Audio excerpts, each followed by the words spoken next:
আসসালামু আলাইকুম। সবাই কেমন আছেন?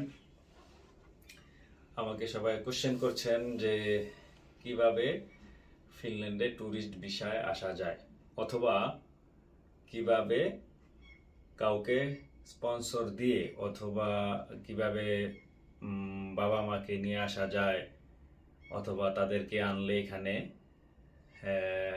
তারা কি ট্যুরিস্ট ভিসায় আসে নাকি তারা রেসিডেন্স পারমিট নিয়ে আসে।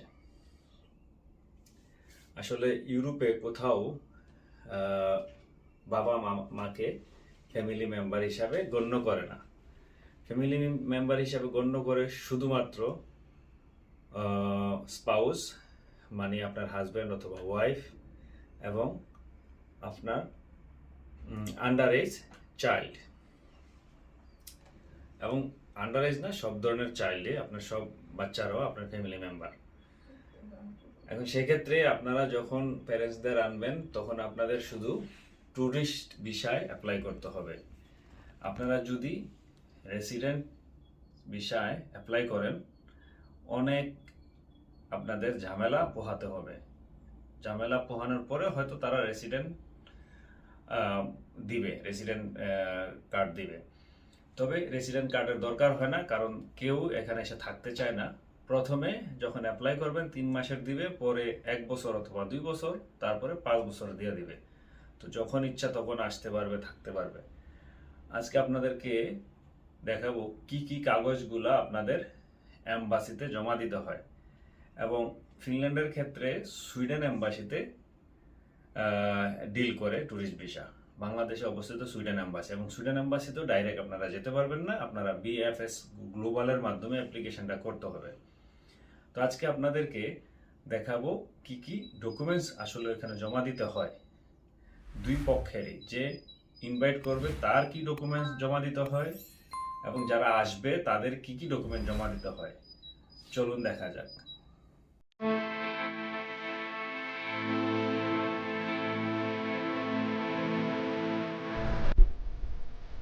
প্রথমে আমি দেখাবো যে আপনাদের এখানে একটা চেকলিস্ট দেখাচ্ছি, যেটা আমাদের এখান থেকে ফিনল্যান্ড থেকে আমাকে পাঠাতে হবে। এই চেকলিস্টটা দেখাচ্ছি। এখানে দেখেন অনেক ধরনের ডকুমেন্ট আছে, তবে এখানে মার্ক করা আছে যেগুলো বেশি জরুরি। যে আপনার ম্যারেজ সার্টিফিকেট দিবেন, এখানে বার্থ সার্টিফিকেট দিবেন, তারপরে দিবেন letter of invitation, proof of family ties, মানে আপনার সাথে যে আপনার আব্বা আম্মার যে ফ্যামিলি টাইজটা, এটার একটা প্রুফ দিতে পারলে ভালো হবে। এবং এখানে যে কোথায় থাকবে, যদি আপনার বাসায় থাকে আপনার বাসার একটা ইলেকট্রিসিটি বিল অথবা একটা টেলিফোন বিল অ্যাটাচ করে দিবেন।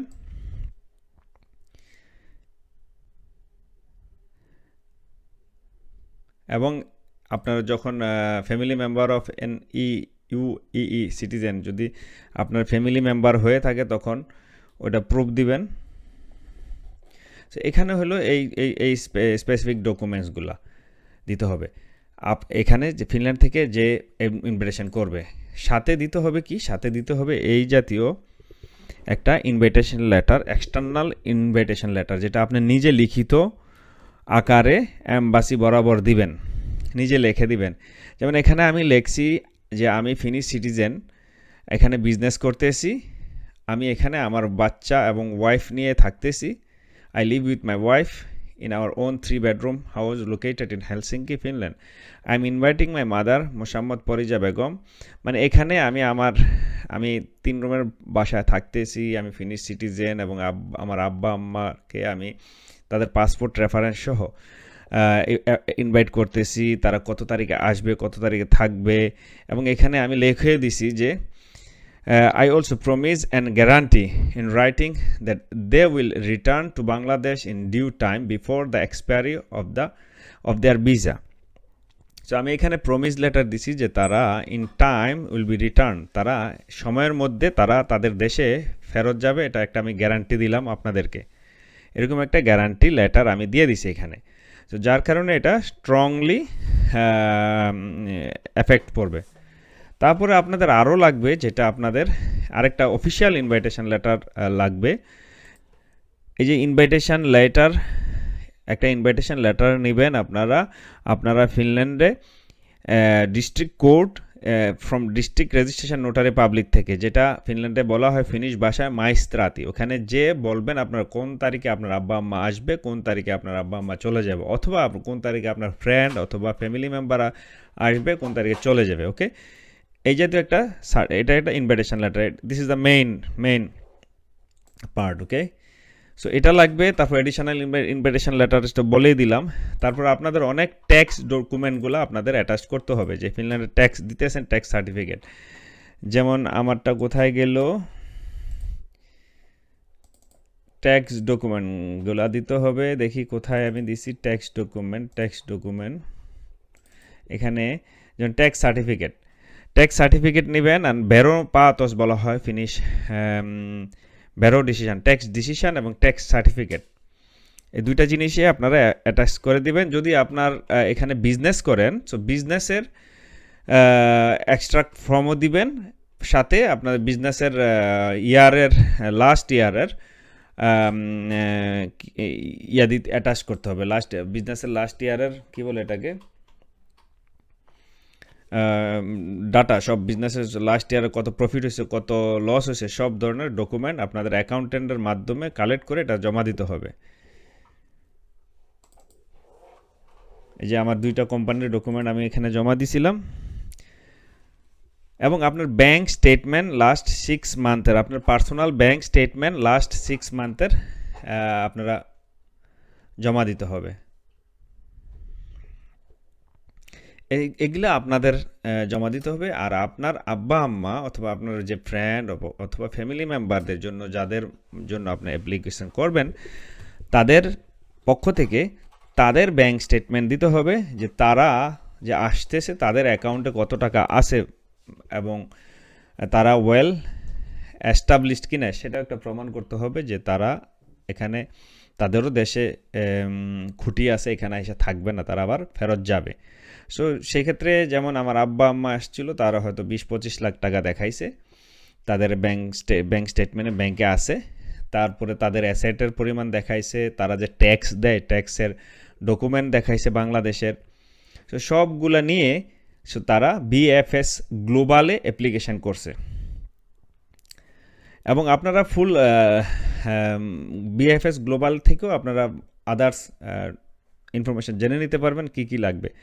তো আরেকটা কথা বলে নেওয়া ভালো, যে প্রথমবার আমার আব্বা আম্মাকে ভিসা রিফিউজ করছিল, কারণ আমার আব্বার পাসপোর্টে বানানে ভুল ছিল। সো আমার পাসপোর্টের ডাটা অনুযায়ী তার যেই নাম ছিল, আব্বার এই নাম ছিল না, তার এর জায়গায় আই হয়েছিল, এই কারণে ভিসা রিফিউজ করছিল। সো পরে আমি এটার জন্য এক্সট্রা একটা নোটারি করে কাগজ জমা দিছি। আপনারা সবাই জানেন যে বাংলাদেশে পাসপোর্ট অফিসে অনেক ভুল হয়। এটার জন্য আসলে সবাইকেই, যারা বিদেশে থাকে, তাদের প্রায়শ্চিত্ত করতে হয়। ঠিক আছে, আশা করছি এই ভিডিওটি আপনাদের কাজে লাগবে। তারপরে কোনো কোশ্চেন থাকলে আপনারা নিচে কমেন্টস বক্সে লিখে দিবেন। ধন্যবাদ। তুমি যে বাংলাদেশ থেকে আসলা, তোমার কি কি ডকুমেন্টস লাগছে তোমার জোগাড় করতে এখানে?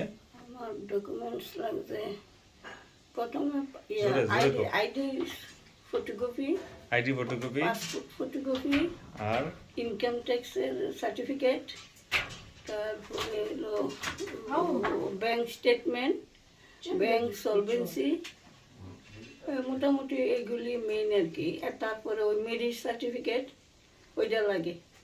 সার্টিফিকেট, হ্যাঁ হ্যাঁ, মেরিজ সার্টিফিকেটও লাগে। তারপরে যে আব্বার পাসপোর্টে ভুল হয়েছিল, এটার জন্য কি কি নোটারি করছিলা?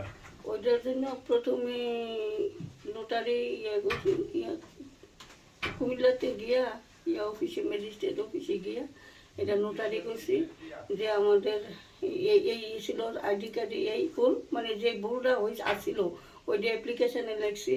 লেখার পরে এটা আবার ম্যাজিস্ট্রেট কইরা ঠিক করছে। এটারে আবার ঢাকাতে গিয়ে আবার এটারে আবার আমার ছেলেদের তো আসিল, যা এটা আবার নোটারি পাবলিকের মাধ্যমে ওইটারে ঠিক করে আবার ওই এম্বাসিতে জমা দিচ্ছে আর কি। আচ্ছা, আমার মোটামুটি ওইগুলি মনে হইতে আছে আর কি। আর জমা দিছে বিএফএস গ্লোবালে নাকি? বিএস বিএফএস গ্লোবাল গ্লোবাল গুলশানে। গুলশানে, আচ্ছা আচ্ছা। হ্যাঁ। তোমার ফাইলগুলো তো একজনে সাজাই দিছে সব, ওই যে আমাদের ওনার নাম কি জানি, হ্যাঁ, হেলাল হেলাল হেলাল ভাই। হেলাল তো আমি আমার ডকুমেন্টস গুলো এখান থেকে পাঠাইছি, আর তুমি তোমার ডকুমেন্টস গুলো নিয়ে হেলাল ভাইকে দিছো, হেলাল ভাই গুছাই দিছে, তারপর তোমরা গিয়া জমা জমা দিয়েছি, দিছো। জমা তো দিয়েছি। জমা খরচ কত লাগছে, এম্বাসি ফি? এটা তো মনে না, আচ্ছা যাক, মনে নাই, 10,000 টাকার মতো মনে হয় নাকি? মনে হয় মনে থাকে না তো কথা। আর ইয়ার খবর কি কি কয়, এই যে তোমাদের ইন্স্যুরেন্স কিনতে হইছে না? এটা মানে ইন্স্যুরেন্স লাগবে, ইন্স্যুরেন্সটা কই থেকে কিনছিলা? ইন্স্যুরেন্স লাগবে, ওই যে আমাদের কাগজগুলো ইয়ে করে দিছে হেলাল, ওই হেলালে করছে 40,000 টাকার ইন্স্যুরেন্স। কি কোম্পানির নাম কি? মনে থাকে না তো। আচ্ছা ঠিক আছে, আমি আমি দর্শকদের ইন্স্যুরেন্স কই থেকে কিনছে ওইটার কপি আমি একটা দেখাই দিব দর্শকদেরকে। তো আর কোনো ডকুমেন্টস তো লাগে না, আর বাকি আমার ডকুমেন্টস গুলো যেটা দিছি। হ্যাঁ আর যে পয়সা তার ডকুমেন্টস। আচ্ছা ঠিক আছে। ইন্টারভিউ নিছি নি? না, ইন্টারভিউ নেয় না। কয়দিন লাগছে ডিসিশন দিতে? মানে জমা দেওয়ার পরে আমাদের বেশি সময় নিছে না, কারণ তোমার কাগজপত্রগুলি ইয়া ছিল, তো আমরা 5-6 দিন, এক সপ্তাহের মধ্যে দিয়ে দিছে জমা। প্রথমবার ভিসা দিছিল না কেন? প্রথমবার বিষয় দিছিল না, প্রথম তো বুঝতে পারি নাই।